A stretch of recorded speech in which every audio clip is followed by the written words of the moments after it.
Good morning, dear children. Let us continue lesson 2, the noun. In previous class, we studied what is a noun and we discussed about proper noun. In this class, we'll study rest of the nouns. The second kind of noun is common noun. Common noun.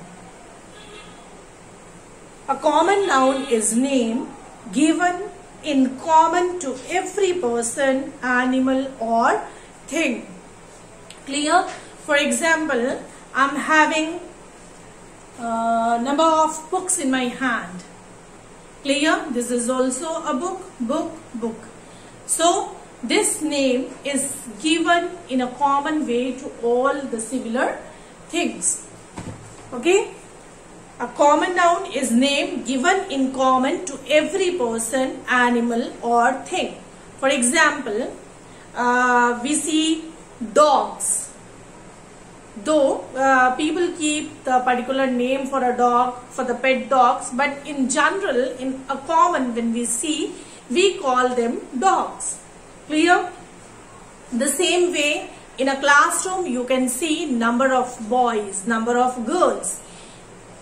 In a common way, we say if there are 10 boys, we say boy to each. Clear? But each boy is given a particular name, that is his proper name.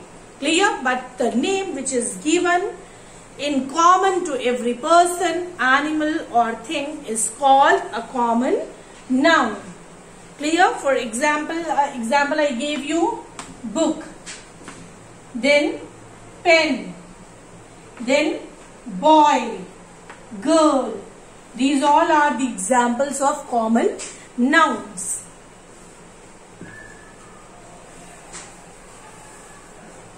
Now, the third kind of noun is collective noun.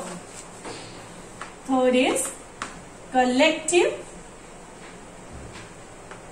noun. A collective noun is the name given to a collection of persons or things taken together and spoken as one whole. It is a name given to a collection of persons or things. For example, we say flock of sheep. The group of sheep is called flock. Flock of sheep means the group of sheep is called flock. Then other examples are staff, herd of cattle, fleet, bench. All these are the examples of collective nouns. Let us see some other examples of collective nouns. A school of fish. The collection of fish is called school. A cluster of stars. Collection of stars is called cluster. A bouquet of flowers. Collection of flowers is called bouquet. A gang of thieves. Group of thieves is called gang. Clear? The fourth kind of noun is abstract noun. Abstract nouns are the names of qualities, feelings and ideas which we can feel but we cannot see or touch them.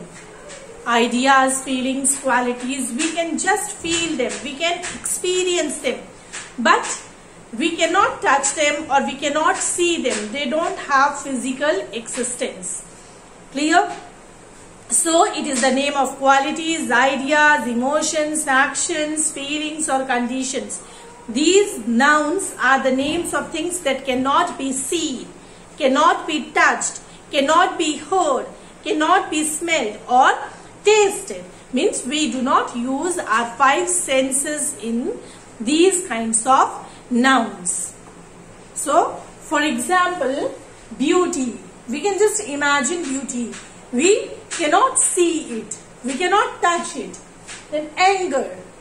If person is angry, we can feel it. We can experience it. But we cannot touch that anger. We cannot see that anger.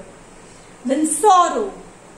If person is sad, the sadness can be experienced, cannot be seen or touched. Then joy. Joy also can be experienced. We can feel the joy, happiness, but we cannot see or touch. So these are the abstract nouns. And the fifth kind of noun is material noun. Fifth kind of noun is material noun.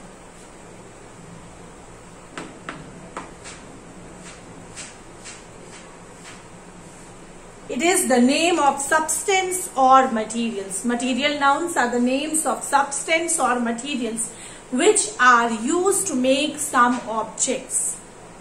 For example, wood. Wood is material noun. We know it's material. It is used to make doors, furnitures, windows. Clear? So wood is material noun. For example, steel. Steel is substance which is used to make different objects, things. Then iron.